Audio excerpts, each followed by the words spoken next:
Simba kuna tatizo kubwa sana, na nafikiri sasa huu ni wakati sahihi viongozi wa Simba kuichukua Simba yao na kuacha kunyanyaswa na mtu mmoja ambaye wanaweza wakapata watu wengine 10 bora kuliko hata yeye. Yaani ile swali ambalo rais wa heshima ameliuliza ni sawa na baba afike nyumbani akute chakula kimeandaliwa au chakula hakipo, aanze kuuliza chakula kiko wapi au kwa nini hamjapika, wakati akiwa anajua kabisa kwamba aliondoka nyumbani ya kuacha hela ya chakula. Au aache shilingi 1000 nyumbani akute zimepikwa kuku, imepikwa mipilau pale, mijuisi, matunda mezani bila kuogopa wala kushtuka. Ale akiwa anatabasamu kabisa, mke wangu una akili sana wewe. Mke wangu nimekuachia 1000 lakini umepika kuku. Yaani ndo maswali ambayo yanaweza kichwani. Wewe kama rais wa heshima, lile swali unamuuliza nani? Na nitakuwa mtu wa mwisho na nitawadharau viongozi wa Simba wote kama wakimjibu kwa namna yoyote ile message. Yaani nitawaona viongozi wa Simba wa hovyo kama wakijibu ile comment au kusema chochote kwa namna yoyote kwa kutafuta kuionyesha jamii kwamba wako naye. Yaani mimi niseme kitu kimoja, hapa Mo alipoifikisha Simba ndo sehemu ambayo viongozi wa Simba wanatakiwa washikane, wawe kitu kimoja, kumuonyesha kwamba wanatakiwa kuiheshimu taasisi ya Simba.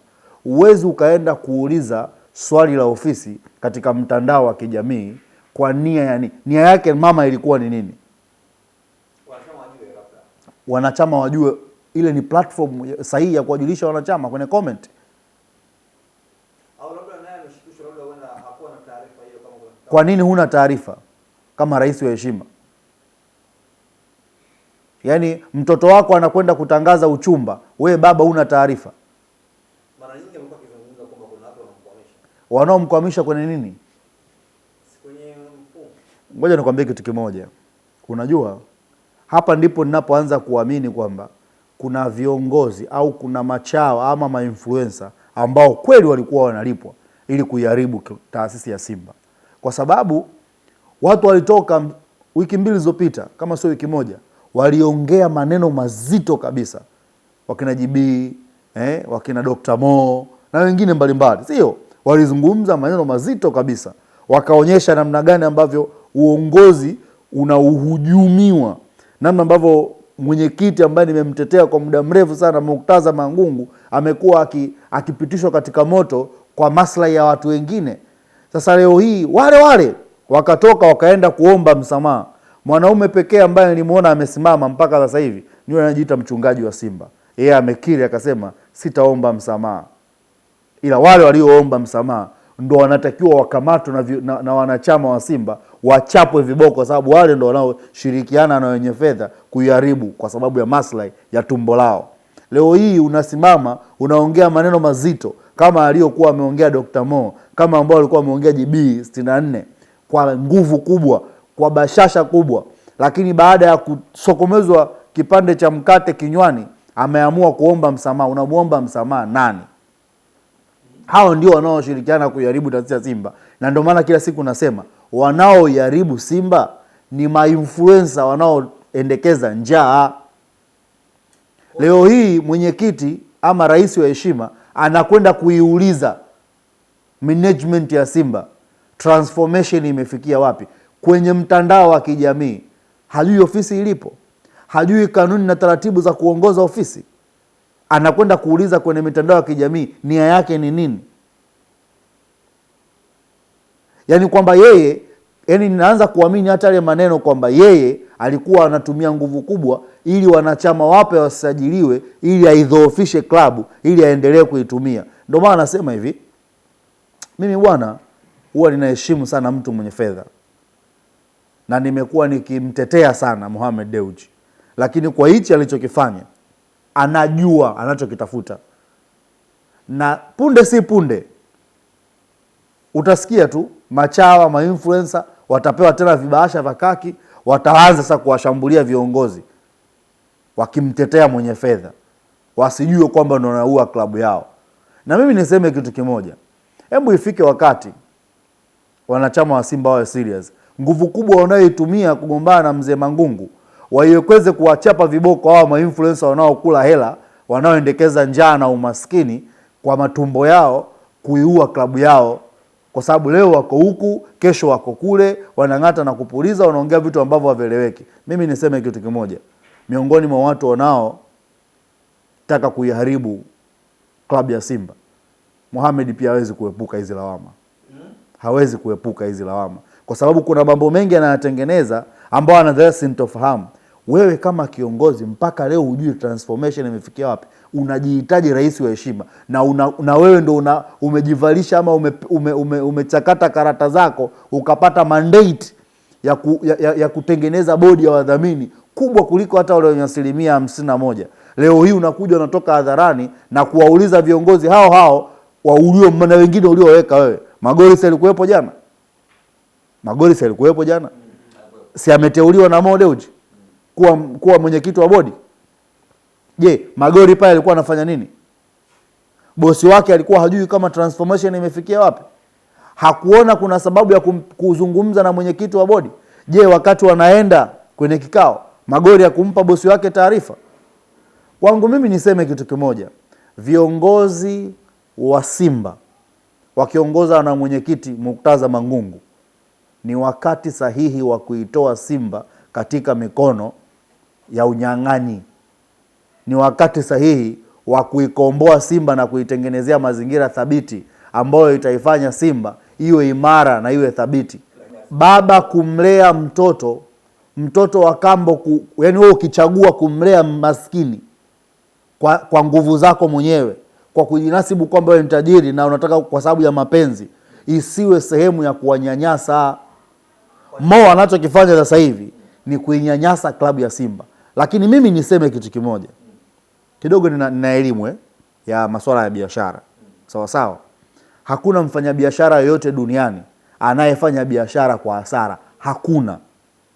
Hakuna mfanyabiashara yoyote anayefanya biashara kwa hasara. Lakini mimi na wewe ni mashahidi. Mohamed Dewji alishawahi kusema katika chombo cha habari kimoja, kama kuna biashara ambayo ameshawahi kuifanya ama kuna taasisi katika taasisi zake anazoziongoza, Simba ni taasisi anayoongoza kwa hasara. Si ndivyo? Lakini leo hii nataka nikwambie ukweli. Hawezi kuongoza Simba kwa hasara akaendelea kuingangania. Leo hii nikuulize kitu kingine. Toka Mo Dewji amekuwa katika klabu ya Simba miaka yake yote, tukikaa chini kweli tukafanya tathmini ya kina na watu wakapiga mahesabu, toka siku walioichukua, yeye anasema anadai bilioni 86, sio 87, sio? Ni vizuri amepiga tathmini yake, ameona hicho ndicho ambacho anakidai. Lakini nimkumbushe na niwaulize viongozi wa Simba, ni nani amethibitisha hayo mahesabu anayosema yeye? Na hiyo pesa alipokuwa anaitoa anaiweka, alikuwa anaiweka kwenye akaunti ipi? Na matumizi yake, nani amefanya auditing ya hayo madai yake? Lakini pia huu ni wakati sahihi wa wanachama kushikana na mwenyekiti kuweza kuainisha toka siku ya kwanza alipoingia, aliingia nao mkataba wa udhamini, sio? Na kuna fedha alikuwa anaziweka. Hizo fedha basi tuambizane na jamii ijue kwamba zilikuwa zinaingia kwenye akaunti ipi. Lakini pia Simba imeingia robo finali takriban miaka 4 mfululizo, sio? Na imecheza finali, lakini pia Simba imekuwa ikipokea bonus na fedha nyingi kutoka katika mashindano ambayo anashiriki. Swali langu la msingi linakuja, hizi fedha zinaenda katika akaunti ipi? Na hiyo akaunti inamilikiwa na nani? Na ni nani final say wa hiyo akaunti? Hilo ni jambo la kwanza ujue. Lakini pia huyu Mohamed ambaye anasema kwamba anaiendesha hii klabu kwa hasara, toka ameanza kuishika hii klabu mpaka leo tunavyozungumza, amefanya branding ya bidhaa zake, taasisi zake na kampuni zake toka siku ameanza kuishika. Je, Simba wanamdai kiasi gani? Amekuwa akilipa? Alimlipa nani? Hiyo mikataba unayosema, hiyo fedha ulisha kuiona? Si ni hao wanachama walikuwa wanadai bilioni 20 ambazo waliahidiwa, si ndio? Si ni hao wanachama? Kwa hiyo mwisho wa siku ndo narudi pale pale, hakuna mfanyabiashara anayefanya biashara kwa hasara.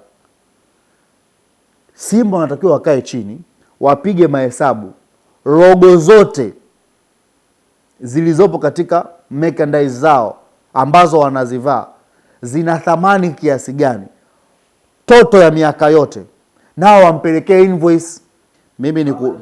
Mimi nikuulize kitu kimoja. Unafikiri leo hii Mo akiacha Simba watakosa mdhamini mwingine? Kwa sababu ukumbuke, Simba akiondoka Mo, zile 49% zote zinabaki.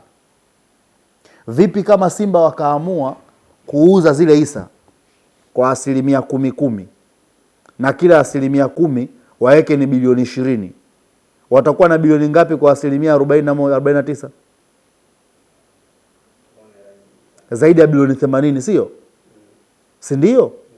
Zinakuwa zinalipwa kwa mwaka, si ndio? Kama huyu mtu toka mmeishi naye mpaka leo anawadai bilioni 87, mna uwezo wa kuchakata hisa zake mkazura labda bilioni 10, mkapata bilioni 40 basi kila mwaka, au bilioni 50 kila mwaka. Uendeshaji wa Simba kwa mwaka bajeti yao ni shilingi ngapi? Bilioni 20 ngapi? Haijafika 25, sio? 25 imefika. Kwenye kikao chao cha mwisho zofanya imefika 25. Mara mwisho nakumbuka ilikuwa 22, 23 kama sikosei. Tuseme 25. Haya, una bilioni 40. Toa 25. Zinabaki ngapi? Zinabaki 15. Haya, zungumzia hao ma sponsors mengine ambao utakuwa unayapata. Kwa hiyo mwisho wa siku klabu ya Simba ina uwezo wa kuishi maisha bila Mo vizuri kabisa.